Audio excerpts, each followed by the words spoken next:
Hello everybody and welcome back to the Fortress of Solitude. Today we're going to be talking about The New Gods issue 1 by Ram V, Evan Cagle, Jorge Fornes and Francesco Segala. After many years of seclusion, The New Gods have finally returned to the pages of DC Comics with a new series headlined by Ram V. The series begins with the cataclysmic death of Darkseid as seen in the DC All-In special, and with his death a wave of power is shot out across the galaxy, where an ancient being named Maxazu, the being who created the stars, witnesses the death and in time dies herself, turning into a giant space flower whose petals soon return to the source pool, as will everything eventually return to. Now, I expected nothing short of bombastic and cinematic from Ram V when I learned he was writing the New Gods book, and the opening here is just all of that. It's steeped in DC Universe lore and weird Grant Morrison-esque cosmic level stuff. Everything a New Gods book should be about. So I think even in just these 2 pages in, we are in very safe hands with this series. At the source wall, we find Metron, who is overcome by the raw, unfettered knowledge the wall leaks because of the death of Darkseid, shown a prophecy of sorts which heralds the arrival of a being called the Last Avatar, which in turn will bring about the death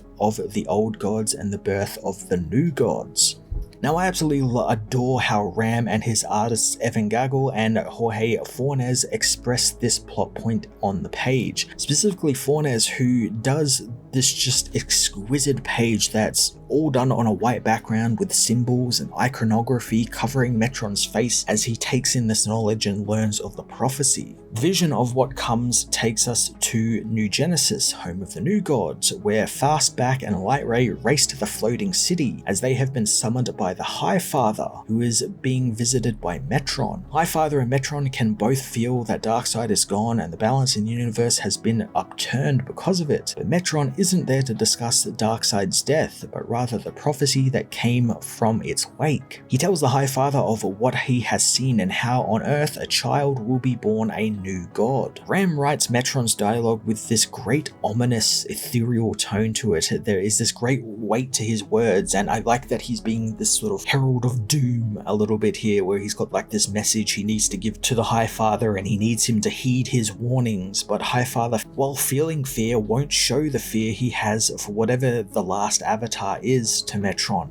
Instead, he simply asks where his champion is. The arriving Lightray thinks that he speaks of him, but High Father actually wants to know where his son Orion is, since he's going to need someone a bit more brutish for this mission. Across the universe on Ixtrum 6, Orion, the son of Darkseid and champion of High Father, battles some parademons attacking a mining operation, citing how the monsters have no master and therefore are attacking randomly and wildly, something we have also been seeing over in the Justice League Unlimited book. I really like Orion's new design here. It's a modern update to his classic look, and the new sleek helmet he has is great. It keeps the original design with like the sun on the forehead and whatnot, and it just makes it look a little bit more stylish. It kind of looks like a really expensive supercar, just sleek, ridges and a very aerodynamic look to it. It also perfectly contrasts what Orion actually looks like, because being the son of Darkseid, he has a very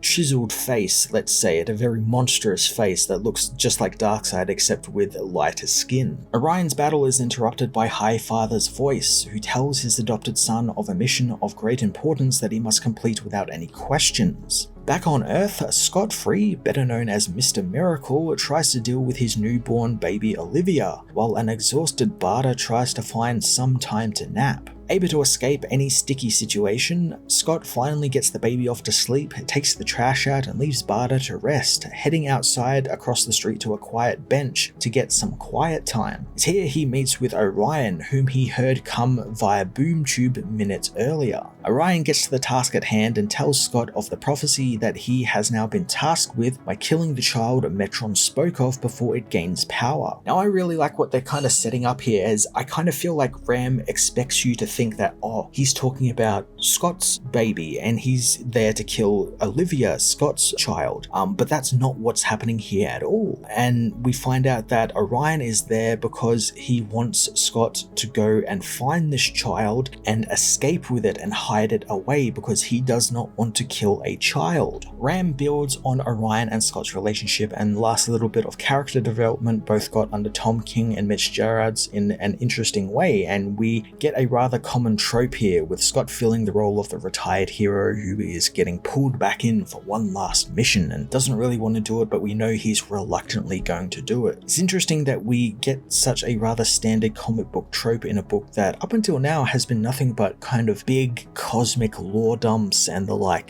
stuff that we usually wouldn't associate with these kind of comic book tropes, but for some reason it kind of mixes really well, since it's a nice balance of the two worlds that we can have in comics, one being this weird unconventional storytelling we get with writers like Ram and Grant Morrison and the like, with more of the traditional comic book stuff we see every day, every week in comics. And I like that there's that sort of meld here, and Ram has somehow managed to mold them together and it feels right. It just works. Scott refuses to get involved in Orion's plan since he's got too much on his plate as it is, with Barter off with the birds of prey sometimes and his daughter needing to be looked after 24/7. And he puts it in a really interesting way in that this is a life that he does not want to escape from for once, since up until now he's tried to run away from all his problems or escape from them, and this is something he doesn't want to. We also learn Orion is hiding his true visage, revealing his true monster face to his friend, as of course he's the son of Darkseid and thus looks very much like him, which is why he is also tasked with this job, since Highfather knows what he truly is and that he can and will kill the child if necessary. Orion almost tries to guilt trip Scott into helping, citing how, like him, the child is just an innocent thrown into the games of the gods, and it wouldn't be right to abandon the child now. And this is again more of this classic trope where the old hero gets to see that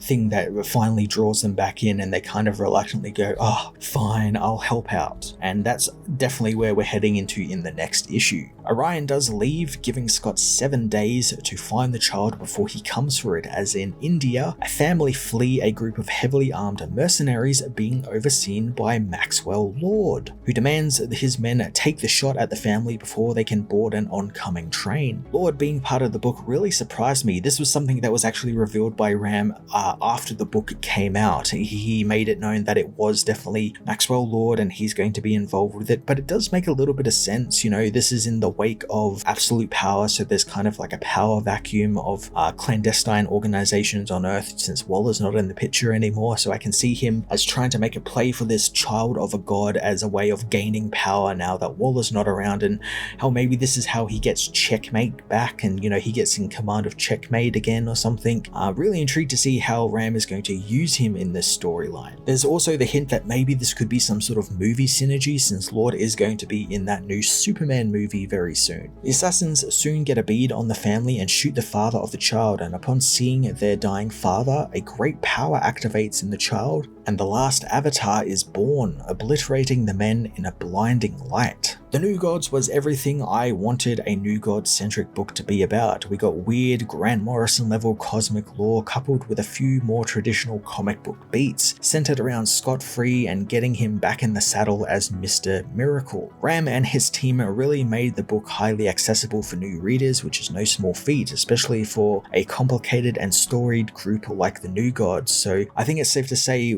between Ram and his art team, we are in a very good set of hands for this book, and I cannot wait to see where they take it. I'm going to give this issue a 9.5 out of 10.